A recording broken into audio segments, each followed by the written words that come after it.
What's going on, everybody? K to the 2 here with another GBA type video.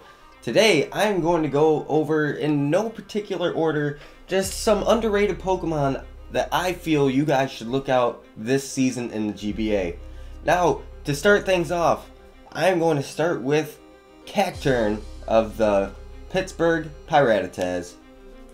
Top pick Cacturn, and I really like this pick. There was a few people that kind of disagreed with this and said, well, if somebody's picking Cacturn, how can we take the league seriously? Well, it's because Cacturn's still really powerful.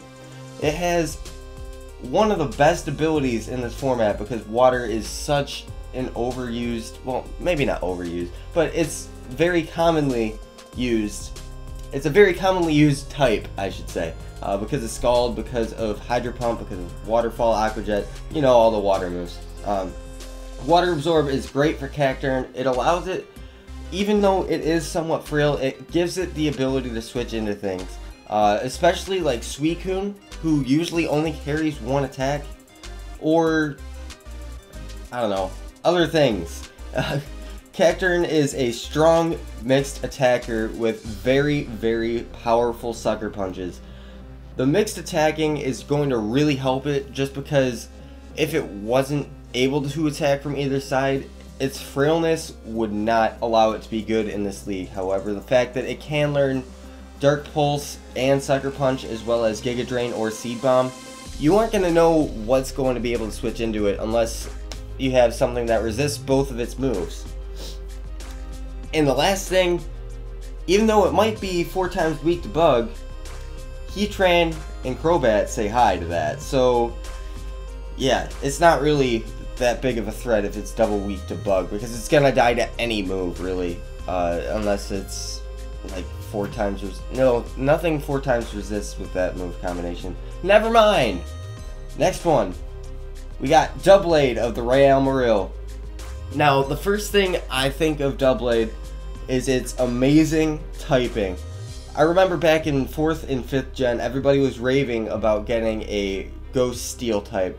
And we finally got one this gen. However, it's not as good as people thought it might have been, just because Game Freak decided to nerf the Steel type and allow Dark and Ghost to hit it neutrally instead of not very effective, which overall made the game a little bit better, I guess, but it really hurt this Ghost Steel typing, which is, well, I mean, Doublade is a mini Aegislash, so you know it's gonna do somewhat well. The only thing it's missing is the special bulk and the special attacking, as well as just King Shield, which is what makes Aegislash so broken.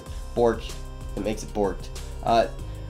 Doublade has the ability to go very bulky offense with a Violite and Swords Dance, or it can even run a Toxic Stall kind of game. You can pick your poison.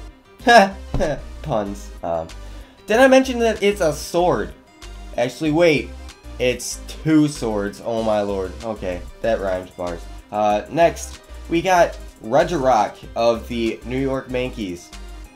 That huge defense stat is going to come in clutch. We have seen how well Skarmory does in this format. Now, Regirock doesn't have the utility that Skarmory has. However, with that huge defense stat and a little bit of added power behind it, I do feel like it is able to do well in this format. Being a pure rock type doesn't give it that extra ground type that most rocks have, which leaves it 4 times weak to grass and water. So you can't just run a random hidden power on one of your Pokemon to deal with Regirock. Instead, you have to hit it with strong, special, water, grass, fighting, or ground moves, because it's going to eat up those physical moves all day. The amount of support that it gets is relatively unmatched for any other rock type. It gets Thunder Wave, it gets Stealth Rocks, it gets Curse, it can do a whole bunch of different things that makes it just so much more versatile than you would think on the surface. And the last thing, Weakness Policy. Oh my lord.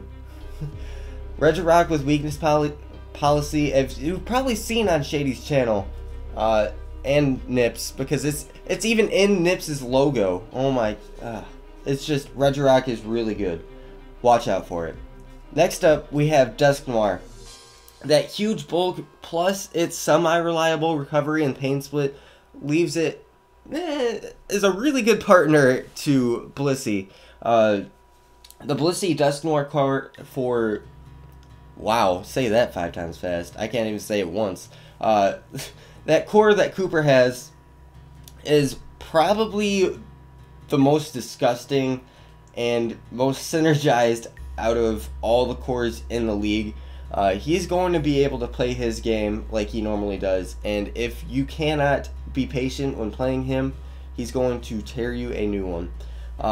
Anyway, off of that tangent, Dusk Noire has a respectable attack stat as well.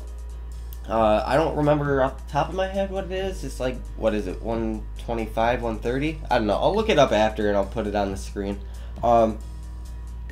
Respectable attack stat with useful enough coverage. It gets the elemental punches, it gets earthquake, it gets, well, its strongest physical ghost move is shadow punch, which kind of is booty, but what can you do? And ghosts are just good in this format. It acts as a spin blocker. It has that normal and fighting type immunity, except for, of course, Scrappy, which we only are going to be able to see that for Megalopunny this season.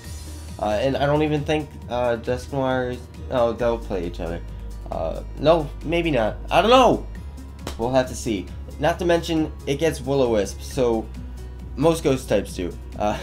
Will-O-Wisp on Dusk Noire is just going to increase its overall survivability, and it's going to start wearing down the opponent's team. Not to mention, it also gets Cursed to help with wear down the opponent's team. So that's going to help it out. Next up to look out for is a combination of Mesper and Uxie. They're on different teams, and they do very similar things. The only difference between the two is Uxie is a bit faster and a bit more bulky, but less offensive than Mesper. The versatility that both of these bring is insane. Both of them, even though Uxie doesn't have the offensive capabilities that Mesper has, they both have the ability to go more offensive. They both have U-turn, which allows it just to be a good momentum grabber. They both have the ability to go defensive, more so Uxie than Mesper, and they both can have incredible support with great support options like T-Wave, Stealth Rocks, Trick, which can be used to cripple any opponent. And the thing about these two Pokemon is, after they Trick, they're still pretty useful with any item they can grab. So you can use Trick just to cripple things and still be useful later on in a match. Not to mention the Psychic typing that both of these Pokemon have is really good in the format because it beats Poison types, which are good for fairies, and it beats the Fighting type because fighting spam is very prevalent in this league because there's not a whole lot of checks to it, but except for the Psychic type Pokemon normally. That's normally. Otherwise, we also have Ghosts, but there's not a whole lot of those. Next up, we got AGG Run. Just ask Cooper. Or Tom. Next up, we got Electivire. Now, first thing that makes me want to really take a look at this Pokemon as an underrated Pokemon to look out for is the Garivire core. We haven't seen one of these in a while. I don't think we've even seen one in the GBA. I don't know, I'd have to look. Correct me if I'm wrong. Garivire is a very known, just, I don't know, very common, no, not common. Everybody knows about it, is what I'm trying to say. Gara is 4 times weak to electric, and Electivire has that motor drive ability which gains its speed every time it's hit with a electric type move. So Electivire, rather, is going to pair very well with Gyarados, especially on a rain team. That's going to very much so limit the opponent in what they're going to want to do. And they cover each other's, they cover each other's weaknesses in a way, Gyarados and Electivire, because Gyarados is immune to ground with that flying typing, and then of course Electivire, you know. Electivire has great coverage on both the physical and special side, and it has the stats to back it up. It's 125 base attack as well as respectable 95 base special attack. Allows it to do basically everything you need it to do on the offensive side. It's not going to be setting up or anything because it doesn't have any good setup moves unless it gets work up. But Electivire is still going to be able to do whatever it needs to do in order to break down a team. And lastly is its secondary ability. Its secondary ability is going to allow it to act as a sleep absorber with Vital Spirit. If you really want to catch your opponent off guard, say they have an Amoonguss and they want to use Spore, you can switch in Electivire and they'll be like, heh, oh, because Vital Spirit will activate and it can't be put to sleep. And right now you have an Electivire that has either Ice Punch or Psychic to deal with Amoonguss or Rose Raid or whatever else wants to put you to sleep. So that's what I think Electivire is going to be able to do this season. Possibly even more. Next up we have Gourgeist. First thing that made me want to put Gourgeist on this list is the fact that it has several forms, which means you can't really prepare for just one. You have to be able to prepare for either a speedy one or a fat one, because the fat one is going to be able to take hits from things that the small one wouldn't be able to, and the small one would be able to outspeed things that the big one wouldn't be able to. The fact that Gourgeist gets Leech Seed and Will-O-Wisp make it great for wearing down opponents. Leech Seed and Willow add to the just damage over turns that the opponent's going to be taking, as well as Leech Seed acts as a very reliable form of recovery. Well, not reliable, but it's a form of recovery. Not to mention, as I said earlier, ghosts are good. It's going to act as a spin blocker, which I think, well, I mean, Dan already has Sableye, so he doesn't really need it. So, I mean, Gourgeist is going to be good. Look out for it. Next up, we got Magneton. Good old Menage a Trois. First thing that makes Magneton great is its ability to Steel Trap. We see it with Magnezone as well. But Magneton is the not fully evolved form of Magnezone, so you don't really see it as much as Magnezone.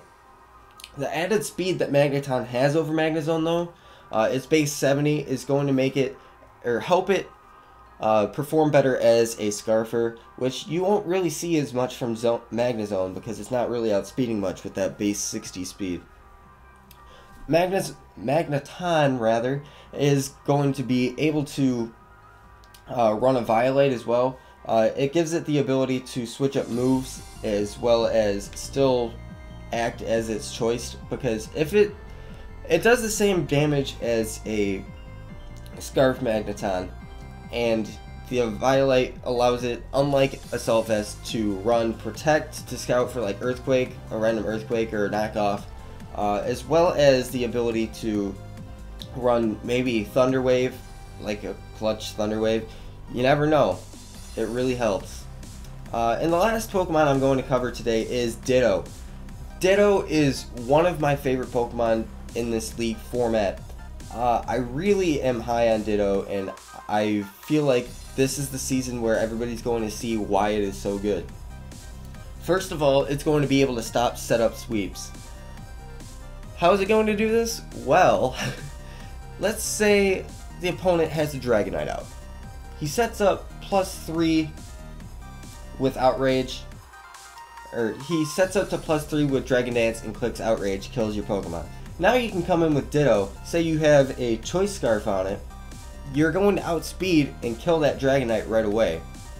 And now you have the threat that your opponent had, but with just a tad more speed, and maybe they don't have a switch into their own Pokemon because they didn't have to prepare for it in the draft. If Ditto isn't going to be able to set up or stop any setup sweeps, at least it's going to be able to scout for the opponent's moves, which is just hands down the most valuable information you can have going into a match. You can lead off with it. If the opponent has a rocker, you can get up your rocks.